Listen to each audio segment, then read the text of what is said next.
Szisztematikusan keressük, kutatjuk azokat a nagypontyos vízterületeket, amelyek a valódi óriásokat rejtenek. Ezekre gyakran még bejutni sem könnyű. Jelen pillanatban egy osztrák bányató partján horgászunk Gáborral, melynek a pontos neve IG Karplék. Tóból sok nem látszódik, ugyanis az egészet sűrű köd borítja, pedig már javában a délelőtt folyamán járunk. Fontos megemlíteni a tó halállományáról, hogy nagyon szép spanyol pikkelyesek vannak benne, a személyes kedvenceim, illetve emellett szép koik is, illetve fekete amurok, sőt 30 kg feletti pontyok is vannak benne, de hát ezeket nagyon nehéz becserkészni. Javában dolgozunk már azon, hogy mielőbb kapást tudjunk elérni. Mint látjátok, a végszelékeink, a botjaink már a helyükön vannak. A horgászat az nem ma reggel, hanem tegnap este kezdődött. Délután érkeztünk, és a tábor felállítása után mielőbb csónakba szálltunk, hogy az előttünk található területet megpróbáljuk feltérképezni. Ehhez tapogatórudat és halradart, vagy szonárt használtunk, és kiderült, hogy túl nagy változatosság nincs a mederben, hiszen 4 métertől 5,5 méterig terjed az a mélység, amely előttünk található. Különösebb haltartó részeket nem tudtunk felfedezni, de ott, ahol mondjuk letörik 4,5 méterre, az egy olyan szimpatikus területnek tűnt, ezt is megjelöltük, illetve ezen kívül megjelöltünk még további 3 pontot, amit a későbbiek folyamán megetettük, és a végszelékeinket végül ide tettük le. Fejenként 3-3 bottal lehet horgászni, mire ezek végszelékei a helyükre kerültek, szépen be is sötétedett. Aztán vártuk az éjszaka folyamán, hogy valami történik, és mi történt? Nagy semmi. De legalább jót pihentünk. Igen. Ránk fér. Hosszú fáradalmai ki tudtuk pihenni, ma reggel pedig újult erővel vágunk bele, és folytatjuk a horgászatot.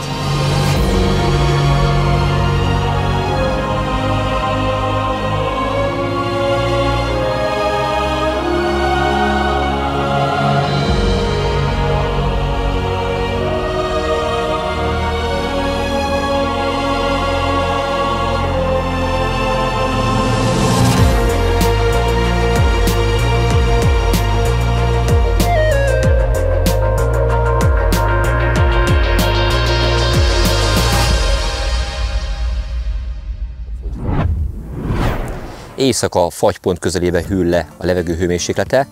Reggel is azért még elég őszies, hideg idő volt, hatalmas köddel, ami beborította az egész tavat. Ma napközben, hogy a köd felszállt, gyönyörű napsütéses időt kaptunk, ami persze baromi jó nekünk, mert így késő ősszel, napfényben fürdőzve jól érezzük magunkat, de megtapasztaltuk, hogy ez egyáltalán nem jó a halfogásnak.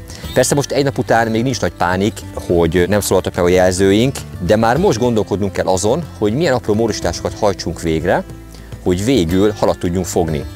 Az teljesen normális, hogy kisebbre vettük már napközben, amikor újra frissítettük a végszelékeinket, a horgainkat, kisebb méretű csalikat tettünk föl már pop-up csalit is, de ami a leglátványosabb talán az, hogy az eddig a víz fölé feszülő zsinórjaink most meredeken lefelé néznek. Azért csináltuk, mert hát nyilván agyaltunk, hogy mi az, ami mi hamarabb kapást eredményez. Beszéltük a zsinórsüllyesztőt, hogy ezek az érzékeny halak akár még talán a zsinórnak is ugye nekiúszkálnak, zavaró. De hát ebben megerősített minket a tógazda is, hogy jó a gondolkodásunk, és bár nekünk furcsa, de itt sokan ilyen slackline-nal, laza zsinórral horgásznak, és nagyon sikeresen. Olyannyira, hogy ha megfújjuk a zsinórt, akkor tulajdonképpen ilyen tök laza. Igen. De mondta, hogy a kapás az meg itt határozott. Tehát nem kell ez az erős direkt kontaktus, sőt ugye, ahogy mondta a tógazda, hogy ha ez az erős feszülő zsinór van, esetleg sem belefúj a szél, annak a rezonanciája is elegendő lehet ahhoz, hogy a környékből is elmeneküljenek a halak. Igen. Tudni kell azt, hogy azért ebben a tóban nem túl sok hal él, hogy mondta, talán 200 darab? Durván 200 darab van benne, de azok mind különleges nagytestű halak. Igen, és baromi érzékenyek. Baromi érzékenyek. Nagyon érdekes stratégia ez, nagyon érdekes horgászat ez. Nem vagyunk ehhez hozzászokva, mert általában megszoktuk azt, hogy bedobjuk, aztán húzzuk. Ez egy más kultúra. Ez egy más horgászmódszer lesz. Na mindegy, hát dolgozunk azon, hogy végre ezt halljuk.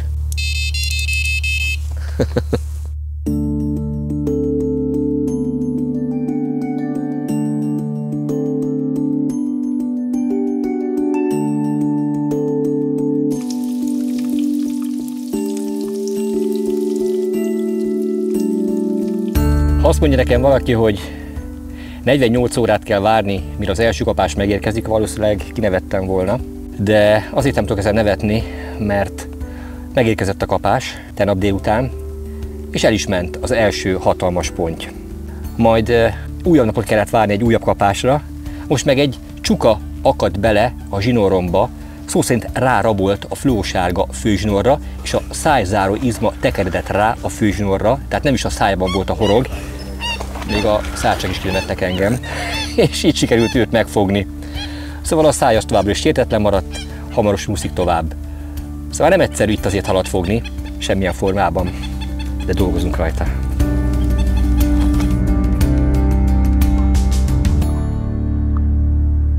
Három napja vagyunk már itt, és mint mondtam, ez az első hal, amit sikerült végül megérinteni és megfogni. Nagyon bosszant a tegnap elveszített nagytestű ponty. Végre, amikor megérkezett a kapás, biztosra vettem, hogy megkezdődhet a komoly küzdelem, meg is kezdődött, de gyorsan véget is ért. Amikor ide jöttünk, ránéztem a vízre, mennyi lehet ez? Maximum 10 hektár alapterületű ez a víztölet. Ide nekem az oroszlánt. Kifújjuk az összes halat. Aha. Gyorsan rá kellett döbbenni, hogy ez nem így van. Nagyon érdekesek ezek a viszonylag mély kavicsbányatavak, és ugye nem túl nagy a halsűrűség, illetve ugye a kristálytiszta víz miatt nagyon-nagyon óvatosak a halak. Teljesen más stratégiát igényel az itteni horgászat, mint bárhol máshol, ahol megszoktuk. Ugye az ilyen tavakból kifogott halakra ugye az emberek hajlamosak azt mondani, hogy ja persze, hát ez könnyű, csak bedobod, kihúzod, aztán megfogod. Nyilván nem akarom túl dramatizálni a helyzetet, ennek a víztöletnek is megvan a maga megoldása, de egyelőre még nem tudjuk, hogy mi. Megmutatom, hogy most éppen hol tartunk, milyen csalogatóanyagokkal és milyen végszelékkel horgászunk.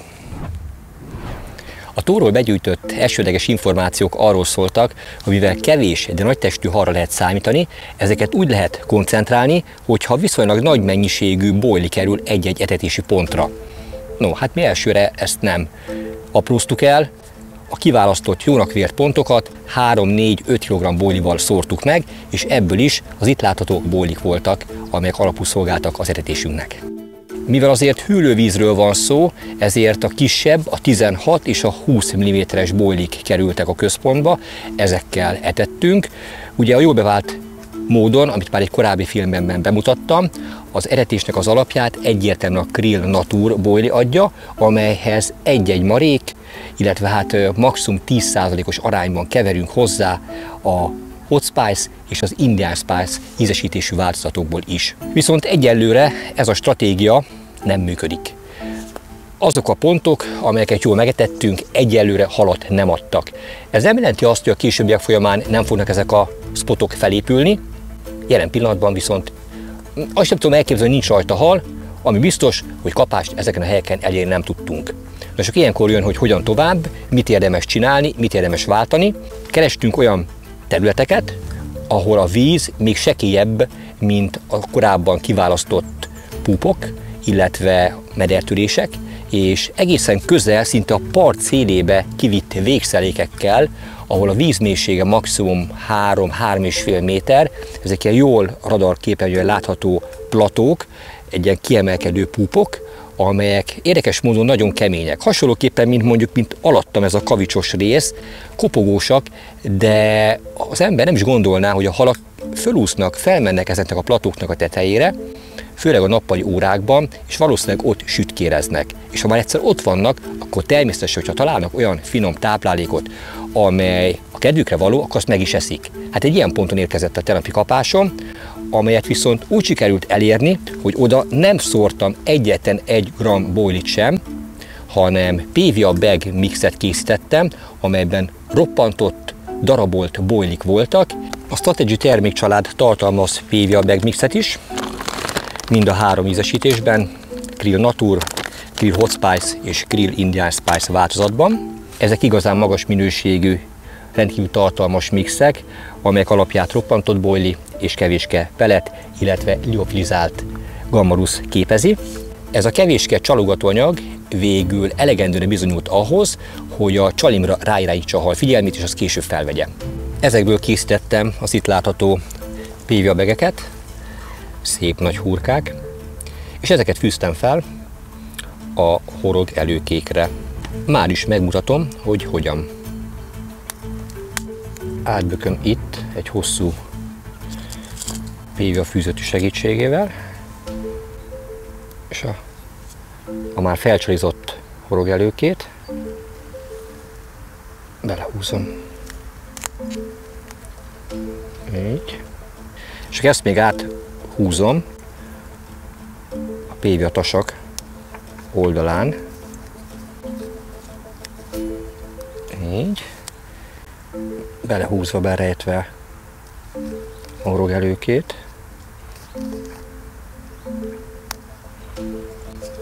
Na, így most benne van. A sarkokat levágom azért, hogy az oldódás gyorsabban megtörténjen, amikor a mederfenékre süllyed a végszerelék. Sőt, még itt is szurkálok rajta egy keveset. Így. Most kell felfűzni a gumihüvelyt, amely lezárja az ólomkapcsot. És most lehet felakasztani a végszereléknek a kapcsába. Oké, és akkor ráhúzom a gumikúpot. Ne tudjon a horogelőkém ebből kifordulni. Szóval így néz ki a kereső horgászat során bevált végszerelék, és mint látható, egy Roneric horog került a fluorokarbon zsinór végére, egy nagy felhajtó pop-uppal. Azt tapasztaltuk, hogy amikor ennyire kevés halra kell horgászni, akkor a süllyedő vagy a kritikus módon kibalanszírozott csalik, azok nem olyan hatékonyak, mint amikor szó szerint kikandikál az ízes falatok közül egy színes, ízes és még feltűnőbb csali. És ugye ezért van itt mellettem ez a sok pop-up, mert persze elkezdtünk mindenféle csalival variálni, és az itt látható Tropical Fruit Fantasia nevű csali adta az első kapásomat, ezért került fel újfent a horog mellé.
Ott van.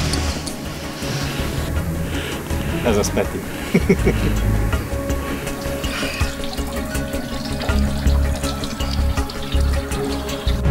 Tropical Fruit ízesítésben.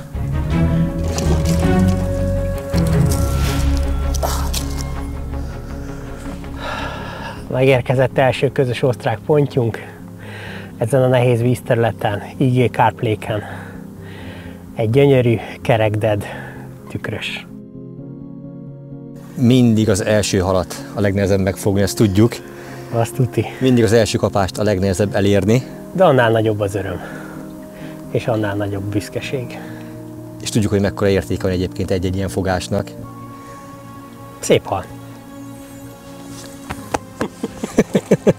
Jó kezdés. Végre, végre.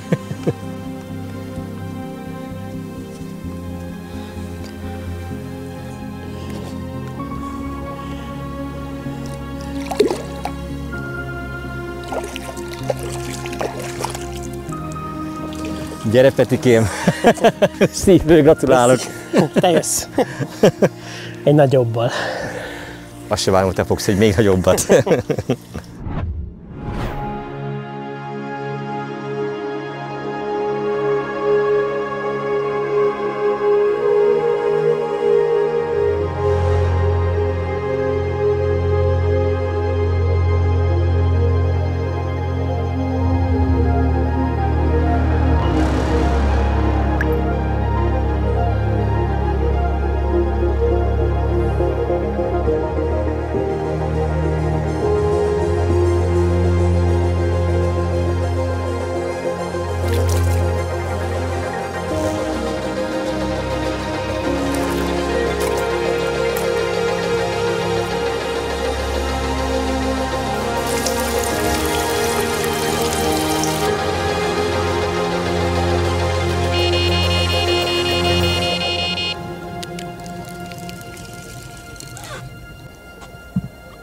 ettől szebb reggel ébresztőt nem is lehet volna kívánni.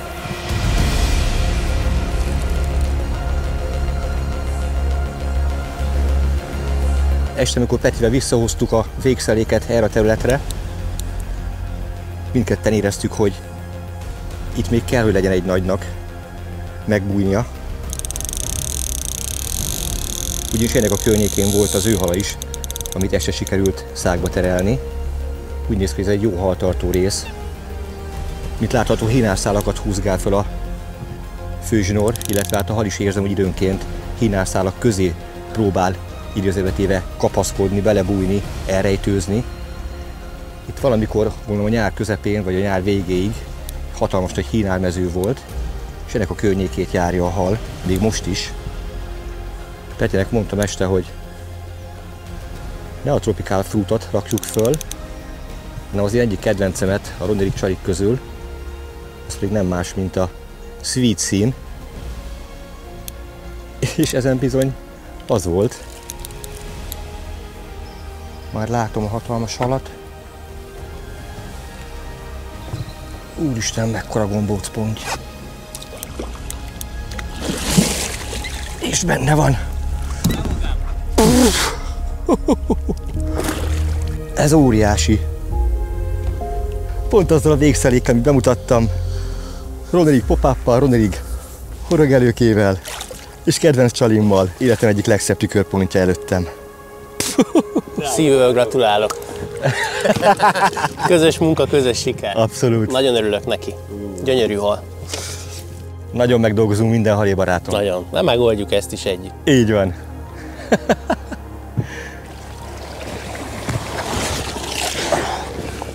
Ez már olyan méret, hogy ki kell találni, végig kell logisztikázni azt, hogy hogyan tudjuk úgy mozgatni, hogy ne sérüljön meg a hal. Hadd mutass elsőként, amiről a csónakban beszéltem. Az rondelik szerelék, rajta a Sweet Scene pop-up. Tökéletesen akadva. Mindegy, az akváriumban látszódott, szépen fölfelé állt, és lám, ezt tette meg az a gyönyörűség. Ennek jó súlya van, Peti. Ez jó. Most az igazság pillanata. Te jóságos ég! Oh my god! 30. 5,72. 35 kg 72 deka. Ó, Peti! Szép volt. 33 kg 22 deka volt az egyégi pontrekordom. Hát ez... Mielőtt megpróbálom kiemelni, ezt a hátvastagságot nézzétek. Szóval mitől lesz egy ponty majdnem 36 kilós? Hát attól, hogy olyan vastag a háta, hogy azt átélni is nehéz lenne. Életünk így helyes. Nagyon büszke vagyok, hogy ezt is együtt értük el. Életünk közösen fogott legnagyobb hala. Ez nagyon nagy siker. És egy nehéz vízből. Tegyük hozzá azt is. Hát mennyit killottunk, hogy eljussunk eddig a kapásig. De amikor itt van, előttünk, kézben tartjuk, hamar elfeledjük az üres órákat.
Csali, ami az előző óriást adta, frissítve lett. A PVA csomag újra felkerült a horogelőkére. Csak ennyi kell a sikerhez? Nem, ettől sokkal több. De mindjárt mesélünk majd róla egy kicsit részletesebben is.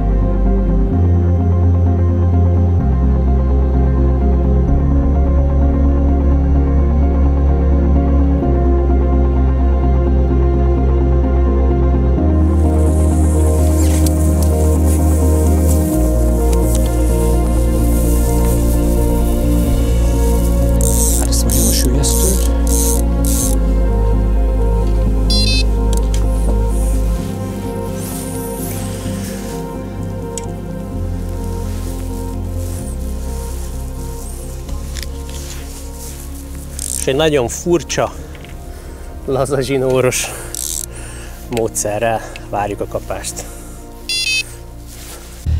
Minden apró részletnek nagyon fontos jelentősége van. Ugye csak akkor tudunk fejlődni, és végül az előbb látott nagy halakat megfogni, hogyha a saját komfortzónánkból is kilépünk, és olyan új dolgokat alkalmazunk, amelyek számunkra gyakorta idegenek.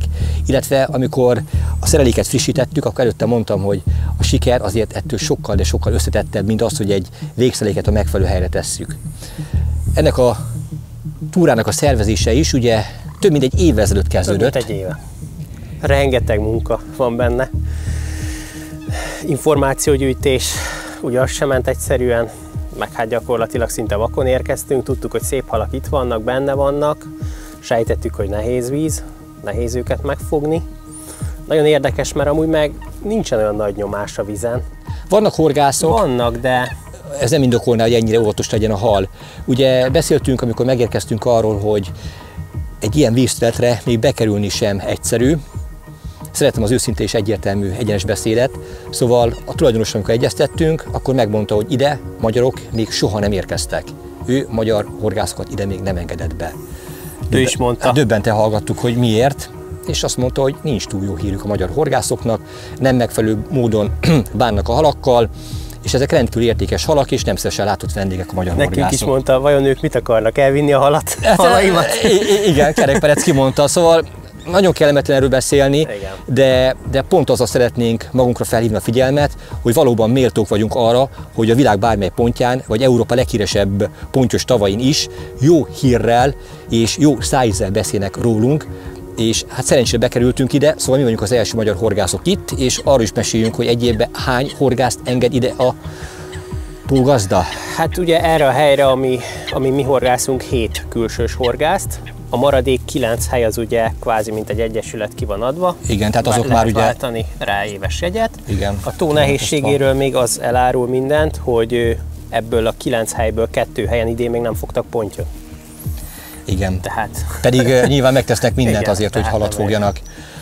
Szóval egy nagyon hosszú és körültekintő szervezőmunka előzi meg azt, hogy végül egy ilyen tóra az ember bejuthasson, és csapatként itt horgászhassunk, és utána közhelyes ez, hogy csapatban dolgozzunk. De higgyétek el, nem lennénk sikeresek valóban, hogyha nem tennénk bele mindketten apait, anyait. Folyamatosan agyalunk azon, hogy melyek azok az apró lépések, amelyek végül előrébb visznek ahhoz, hogy a kapásjelző megszólaljon. Ugye ékes példái ennek azok a nehéz vizek, amelyeket szintén közösen fejtettünk meg, ugye együtt voltunk Zajárkiban, ahol szintén fogtunk kapitális méretű halakat, akkor ugye együtt voltunk Bleden, téli körülmények közepette, ráadásul a legszigorúbb szabályok mellett lehetett akkor horgászni, akkor is fogtunk 20 feletti pontyot, és hát most itt vagyunk ezen a IG Carp Lake tavon, ahol tényleg életünk, és nagyon fontos életünk, közös horgászpályafutásunk legnagyobb tükörpontját foghattuk meg. És itt nincs én botom, te botod, nincs én halam, te halad, ez közös munka. Hogyha tényleg nem tennénk bele mindannyian mindent, akkor esélyünk sem lenne önálló, egyedülálló horgászként, hogy végül ilyen halaknak örülhessünk.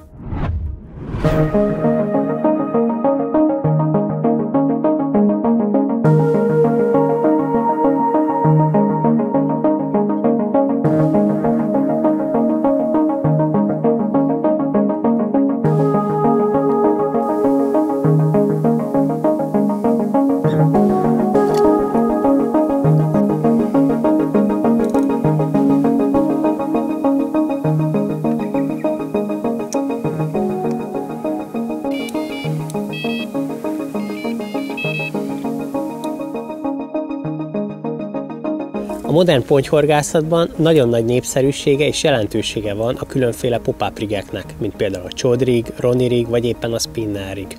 Nagy előszeretettel és sikerrel alkalmazzuk mi is ezeket, azonban ezen a horgászaton egyértelműen a Ronnie rig bizonyult a leghatékonyabbnak.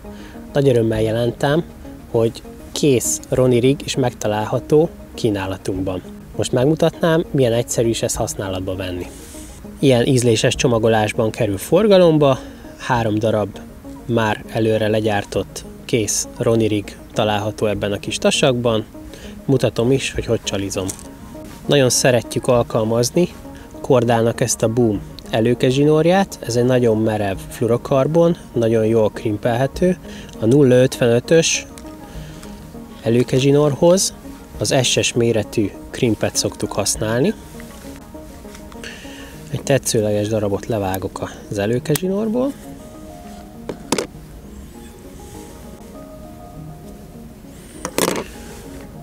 A kis krimpet átfűzöm.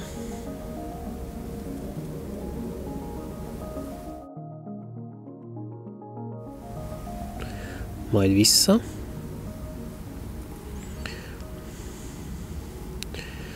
Ez a fül lesz, ami majd a forgókapocsba kerül beakasztásra. Kisebb méretű krimpelőt használok. Itt ami fontos, hogy van XS, S, illetve L-es méret. Ez arra utal, hogy milyen krimpel használjuk. És elsőként, mivel ez az SS, én az SS méretű kis vájadba behelyezem. Egy határozott mozdulattal rányomok. Ha ez megvan, áthelyezem a még kisebb méretű kis vájadba.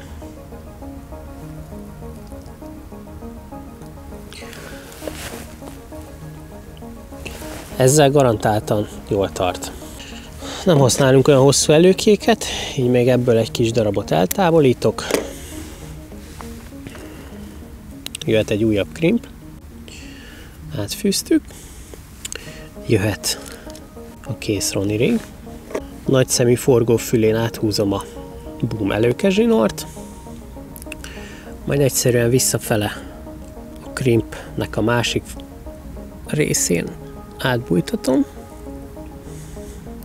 Nem egyszerű ezzel a kis SS méretű krimppel dolgozni. Majd egyszerűen az előbb bemutatott módon, előbb az SS, majd az XSS vájadba behelyezve befejezem a krimpelést.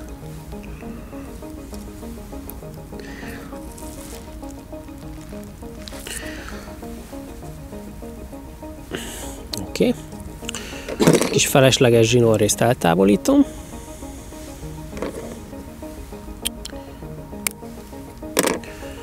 Most igazából ilyen kezelhetetlen kunkorinak tűnik, meg az is ez a boom merev fluorokarbon.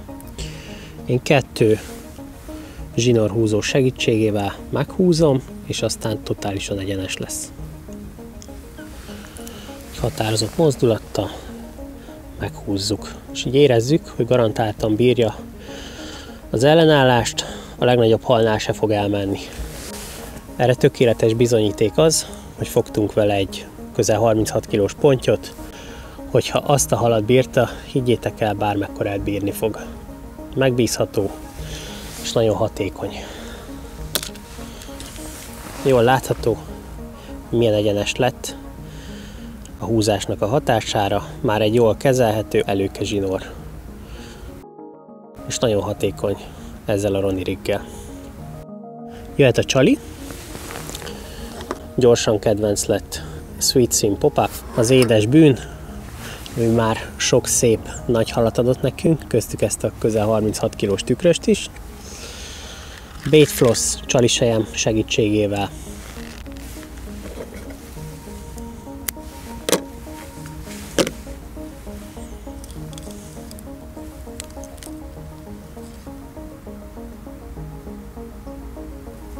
mikroforgon átfűztem a Bait Floss-t, jöhet a csali. Ez egy nagyon egyszerű mozdulat. Felfűzöm a mikroforgóra. Ez már önmagában egy kis tartást biztosít a csalinak. A csali sejmet a csalitól pár millire elvágom, és egy gyújtó segítségével elégetem.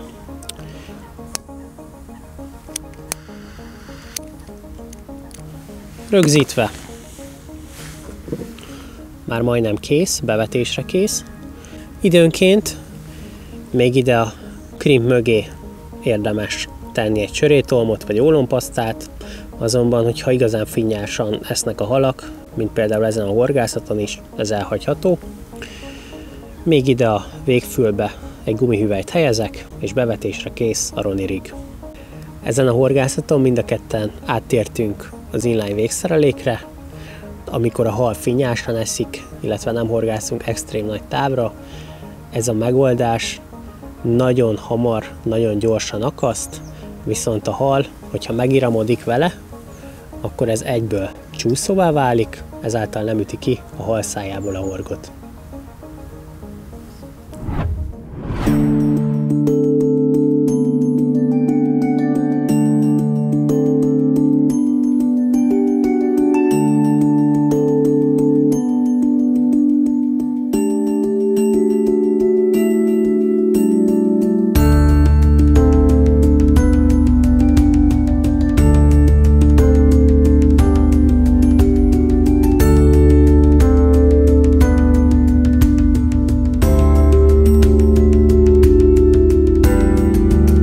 Megmutatom nektek azt a közösségi teret és a sátrainkat, ahol ezt a hetet töltjük el. Ritkán esik szó erről a pontyhorgászatban, pedig legalább olyan fontos ez, mint mondjuk a megfelelő végszerelék megtalálása, hiszen hogyha napjainkat, vagy pontosabban az éjszakáinkat, a nyugodt pillanatainkat nem tudjuk megfelelő körülmények közepette eltölteni, akkor a horgászat szerintem 3 nap után már szét van csapva, és nem tudunk 100%-ban a lényegre, a horgászatra koncentrálni. Ezért hadd mutassak néhány olyan dolgot, amelyből tanulva szerintem ti is a következő pontyos túráitok során még észszerűbben, még logikusabban tudjátok felépíteni a táborhelyeteket. A stáb az 4 főből áll. Elsőként hadd mutassam meg Gerit, aki a kamerát tartja, hiszen nélküle ezt a filmet nem tudnánk megörökíteni. Geri sátra ez, ő itt tölti az éjszakáit. Nem mutatjuk meg, mert az operatőrök általában kicsit rendezetlenek, és nagy kuprájt hagynak maguk után. Ez a sátor karesz sátra, amely egyben a tartalék kellékek tárolását is szolgálja. És ha átfordultok, akkor mutatom tovább, hogy itt van a szurkolótábor, Peti és Karesz. Ugye Petivel ketten horgászunk. Itt rendelkezésünkre áll egy asztal padokkal, itt tudjuk az étkezéseinket megoldani. Mellette van egy másik asztalka, ez a horgászasztal. Itt történik a csalizás, a végszelékek kötözgetése. És akkor persze eljutunk a harmadik sátorhoz, a mi sátrunkhoz. Ezt meg is mutatom nektek, hogy épül fel.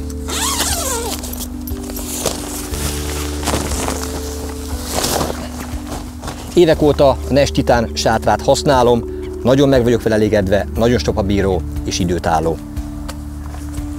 Na mindjárt elsőként, ami szembeötlő, az a sátorfűtés, úgyis az éjszakák már elég hűvösek, gyakran 0 fok környékén van, és ezt a HPV nagyméretű sátorfűtést használjuk, amely PB gázpalatról üzemeltethető. Ugye nagyon veszélyes ez egy zárt térben, mert a szénmonoxid, ha túlságosan felhalmozódik, akkor akár meg is folythatja a felhasználóját. Viszont ez a HPV sátorfűtés nem csak hogy hőfokszabályzóval, hanem CO mérővel is el van látva. Pontosabban, amikor nem megfelelő az oxigén ellátottság, akkor magától lekapcsol. Tehát ezt használva nem fogunk megfulladni. A másik nagyon hasznos eszköz, amely megbújik itt az ágyam alatt, ez az EcoFlow márkajelzésű elektromos generátor, amely egy óriási powerbank. Erről töltöm a telefonomat, a fejlámpámat és a szükséges technikai eszközöket is. Ehhez már egy korábbi filmemben bemutattam, csatlakoztatható egy nagyméretű szolárpanel, amely segítségével, hogyha már elegendő az is, hogyha csak világos van, újra fel lehet ezt tölteni.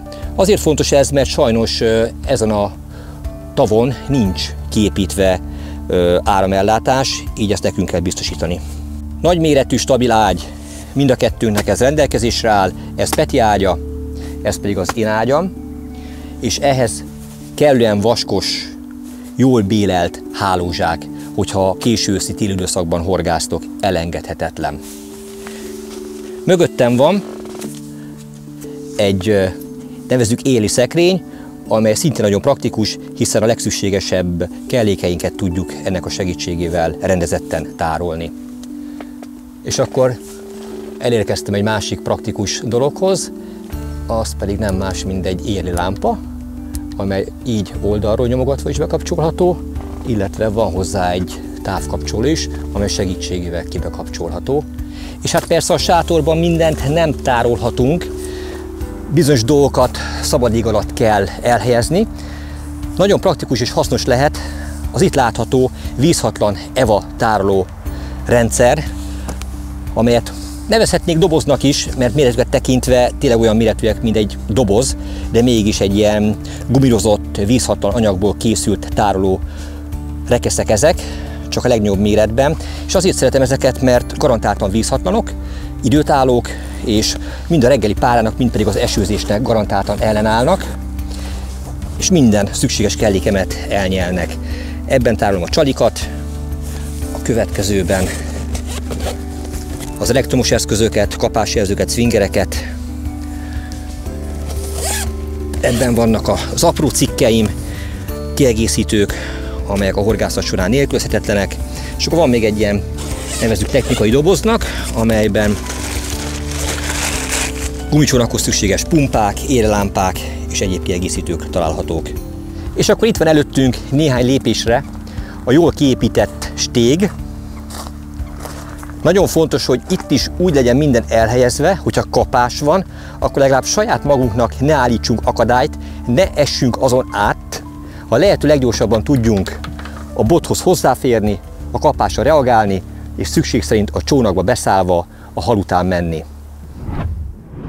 Nem szeretek magyarázkodni, mert mindenkit a végeredmény érdekel. Jelen pillanatban ott tartunk, hogy ez az 5. horgásznapunk Gáborral. 5 darab kapásunk volt, és mindösszesen 2 tudtunk halra váltani. Nagyon nehéz dolgunk van, ugyanis a hal, ahogy elhúzza, tehát a kapás az vehemens, viszont azonnal belerongyol a hínárba. Tehát nincs idő semmire, ugrunk azonnal a csónakba. Például ma hajnalban is 6 órakor vízszintes eső, köd, füstölős kapás, egyből rongyoltam ki a sátorba, ugrottam a csónakba egyedül. Még a merítőt se tudtam bevinni, Gábor hozta utánam. Mindent megtettem, több helyen lefűzött a hal, egy hínárszál, még egy hínárcsomó, és amikor már beért a líder, húztam lassan, megvan mindenkinek ez a pillanat, és várom, hogy feljöjjön végre a hal, tehát nem érzel semmit, csak egy nagy súlyt. Jön föl a buborék, mi jön föl? Egy ekkora hínárkaza. Benne a horgommal, köszönöm szépen, egy nap egy kapás, oda. Ennyi a történet. Úgyhogy ez nagyon frusztráló, de van még 2 napunk, mindent megteszünk, reméljük, hogy még tudunk halat mutatni.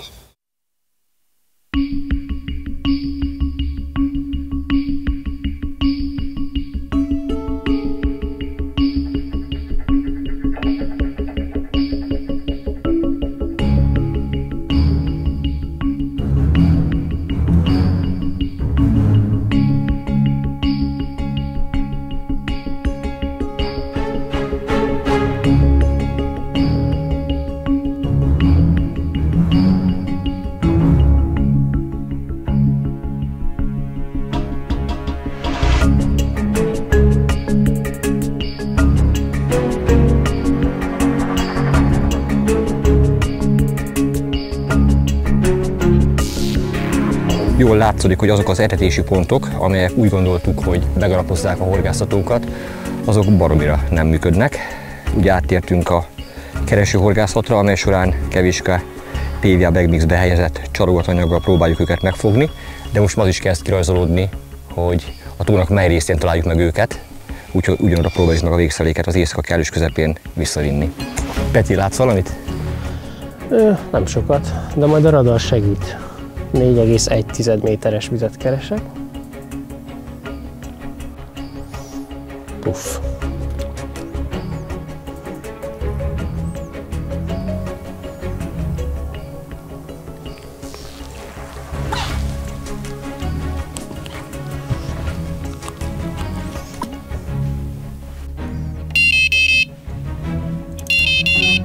Ennyi. Jó éjszakát!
Na, hát csomagoljuk ki a jussunkat.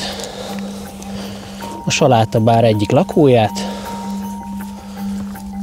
Pontosan ugyanannyi meló van érte is, mint egy 38,5 kilósért minden bizonnyal.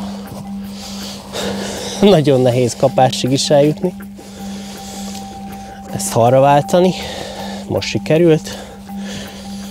Egy szép spanyol pikkelyes érkezett. Ez befordult neki rendesen. Jól akad.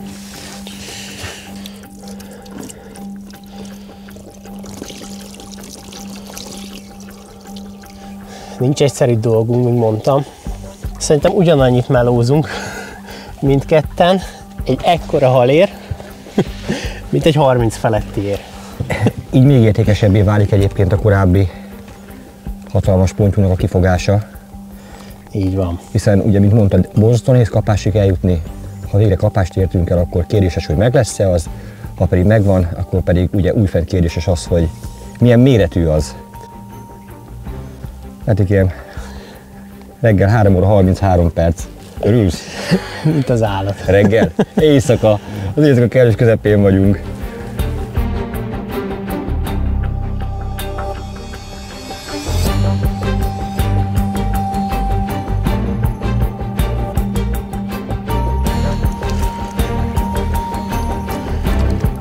Ciao Bella. Nőj nagyra. Itt nem lesz nehéz dolgod nagyra nőni. Hát keresem a tűt a szénakazalban, pontosabban a végszereléket, horgot és az olmot. Ezzel a kazallal együtt vettem ki a halat. De hát sikeres lett az akció vége.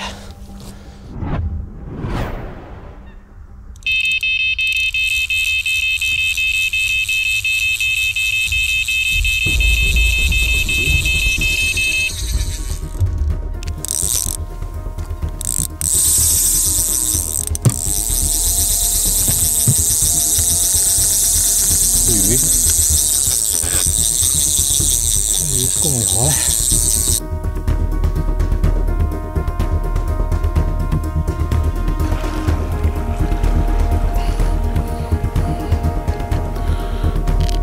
Brutális, nagyon intenzív kapásra reagáltam. Ilyen erős, húzós kapás, mióta itt vagyunk, talán még nem is volt. És persze azonnal tudja az összes hal, hogy hova kell menekülni, de a legsűrűbb hínármezőbe. Nem tudom, hogy megvan-e még, alatta van, hol van a hal. Egyőre próbálom a lídert kiszabadítani ebből.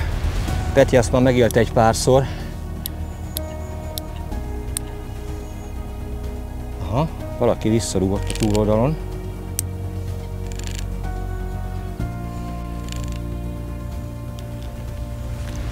Mi lehet itt nyáron, hogyha most ilyen a pálya? Úristen, ezt a sok hínárt. Ezt nem lehet fölszaggatni. Ha, talán most.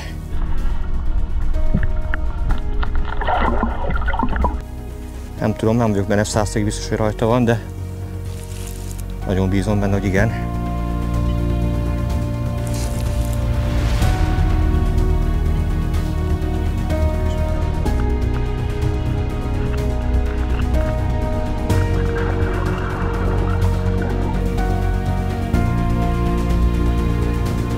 Itt a legsűrűbb a hínáros, persze, hogy ide menekült. Horgáztam már nehéz terepen, de ez betegszik mindegyikkel.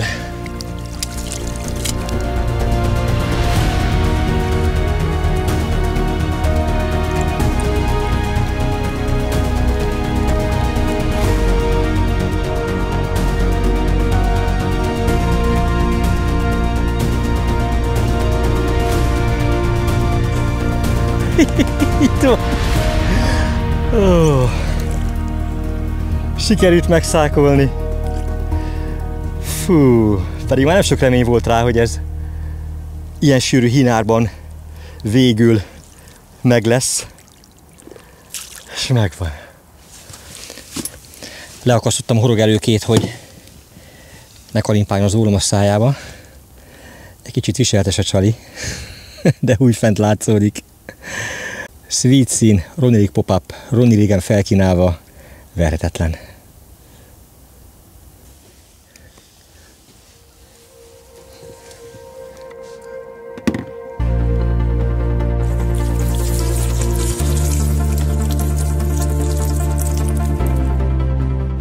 Szerintem max 18 kg. De mindjárt kiderül.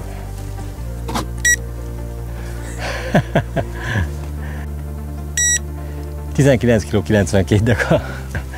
8 deka hiány 20 kg. Nem azon a 2 szem boilie múlik, úgy gondolom. Nem. Ilyen fárasztás után.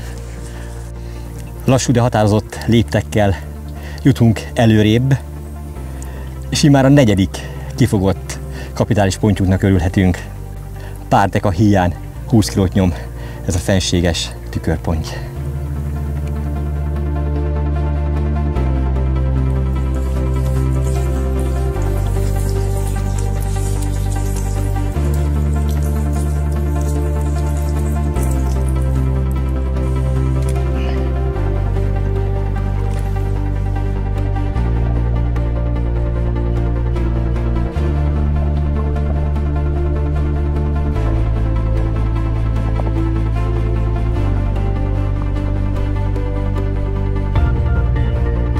Hát ez a túra is véget ért, bár a végszerékeink még a vízben vannak, de úgy gondolom, hogy nagy csodára már nem lehet számítani. Ha röviden összegezni szeretném az elmúlt egy hét eseményeit, akkor gyorsan a végére érek, hiszen mindösszesen 7 kapásunk volt, és ebből végül 4 értékelhető halat, 4 megfogott halat tudtunk a matracra fektetni.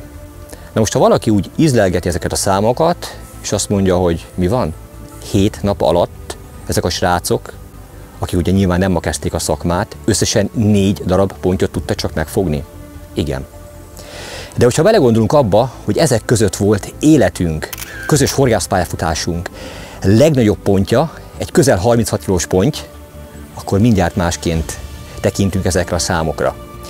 Illetve ha belegondolunk abba, hogy az elhivatott pontyhorgászok döntő többsége nem egy hetet, nem egy hónapot, hanem akár egy életet is vár arra, hogy végre kezei között foghasson egy közel 36 kilós pontyot, akkor úgy gondolom, hogy mindent feláldozna azért, mint hogy mi is megtettünk szinte mindent azért, hogy végül eljussunk odáig, hogy ez a hal a kettőnk kezébe kerülhessen.